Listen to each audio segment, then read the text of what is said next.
Welcome to our lesson about creating a custom profile. In my graphic area, I've got a sketch that I just created.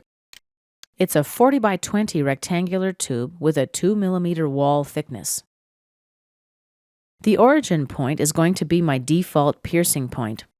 I'd like to add a few more piercing points as well.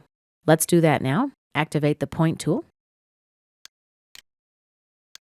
There's one, and another, a third, and the last one here. Let's exit the sketch. Now I'm going to select the sketch in my tree and then go to File and Save As. Default location of the Weldment's profile is under the SOLIDWORKS directory. Let's change the file type. I'm going to make it a library feature part. And let's create it in a new folder as well. We'll call it Profiles. Double-click to open it. Let's create another new folder. We'll call it Rectangles. Just abbreviate it, Rectang. And double-click to open it.